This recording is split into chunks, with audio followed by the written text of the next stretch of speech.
Passiamo ora alla categoria ragazzi, anno 2003-2004. Sono 4 le batterie previste. Nella prima troviamo Giacomo Venturini in 1, Elia Zanella in 2, Cristian Giancarlo Macchetti in 3, Lorenzo Mucciarelli in 4, Davide Pezzotti in 5, Riccardo Trevisioli in 6, Alessio Trolese in 7, Isacco Danieli in 8.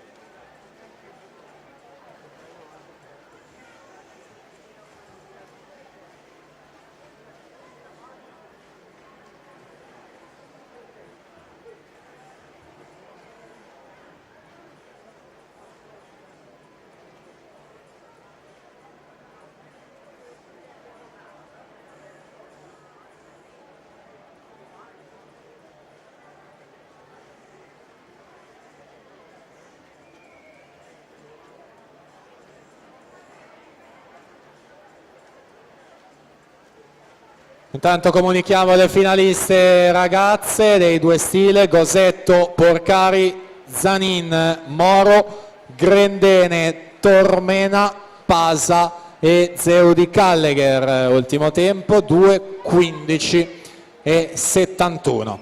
In acqua i ragazzi hanno 2K5 con la terza e conclusiva batteria. Ludovico Niero saldamente al comando per l'Hydros. Ritroviamo in corsia numero 4 verso davvero una prestazione più che convincente già nelle batterie della mattina, essendo lui un 2005 2:03 e 33, e quindi di gran lunga il miglior crono assoluto di questa categoria, quindi corsia 4 centrale anche nella finale. Attendiamo l'arrivo di tutti gli atleti e poi al via la prima batteria.